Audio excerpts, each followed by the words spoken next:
মার্কিন বিমান বাহিনী ইউএসএএফ নিশ্চিত করেছে যে ব্রিটেনের 3টি বিমান ঘাঁটিতে বেশ কয়েকটি অজ্ঞাত ড্রোন দেখা গেছে।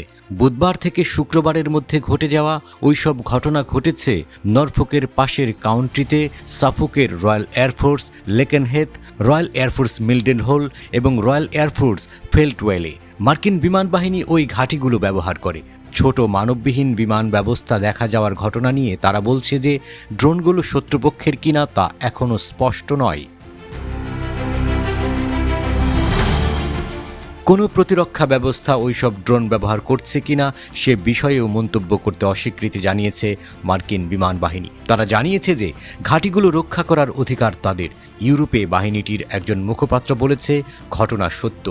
RAF লেকেনহেথ, RAF মিলডেনহল এবং RAF ফেল্টওয়েলের আশেপাশে নিশ্চিতভাবে ছোট মানববিহীন এরিয়াল সিস্টেম দেখা গেছে। ঘটনার সময় ড্রোনের সংখ্যা বাড়া কমা করেছে। সেগুলোর আকৃতি এবং কনফিগারেশনও এক একটির এক এক রকম বলে জানা গেছে। আনক্রুড এরিয়াল সিস্টেমগুলো সক্রিয়ভাবে পর্যবেক্ষণ করা হয়েছিল এবং ইনস্টলেশন লিডাররা নিশ্চিত করেছেন যে সেগুলো অনুপ্রবেশ করে ঘাঁটিগুলোতে থাকা ব্যক্তি ও গুরুত্বপূর্ণ অবকাঠামোর উপর কোনো ধরনের প্রভাব ফেলেনি। অপারেশনাল নিরাপত্তা রক্ষার জন্য নির্দিষ্ট ক্ষমতা ও সুরক্ষা ব্যবস্থা নিয়ে সংবাদ মাধ্যমে কোনো তথ্য দেওয়া না হলেও মার্কিন বিমান বাহিনী জানিয়েছে যে তারা ওই ঘাঁটি রক্ষা করার অধিকার রাখে। বাহিনীটি তাদের আকাশপথ নিরীক্ষণ অব্যাহত রেখেছে। তাছাড়া ঘাঁটিতে কর্মরত সামরিক সদস্যরা ফ্যাসিলিটি এবং বিদ্যমান সম্পদের নিরাপত্তা নিশ্চিত করতে ব্রিটিশ কর্তৃপক্ষ এবং মিশন অংশীদারীদের সাথে কাজ করে যাচ্ছে। RAF মিলডেনহল মূলত মার্কিন বিমান বাহিনীর 100তম এয়ার রিফুয়েলিং উইং এর আবাসস্থল। 1992 সাল থেকে মিলডেনহল ইউরোপে একমাত্র স্থায়ী মার্কিন শাখার ঘাঁটি যা আকাশে জ্বালানি অভিযান পরিচালনা করে।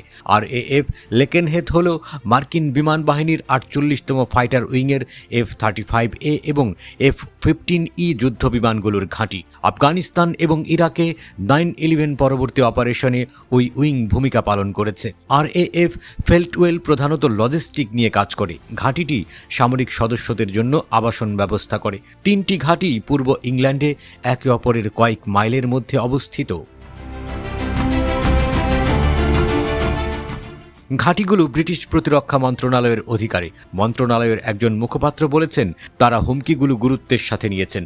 প্রতিরক্ষা স্থাপনাগুলোতে শক্তিশালী ব্যবস্থা বজায় রাখার কথা জানিয়েছেন তিনি। এর মধ্যে কাউন্টার ড্রোন নিরাপত্তা ক্ষমতাও রয়েছে জানিয়ে নিরাপত্তা পদ্ধতি সম্পর্কে তার মন্তব্য করতে তিনি অস্বীকৃতি জানান। মার্কিন যুক্তরাষ্ট্র এবং যুক্তরাজ্য কেউই আর কোনো মন্তব্য করবে না বলে জানিয়ে দিয়েছে।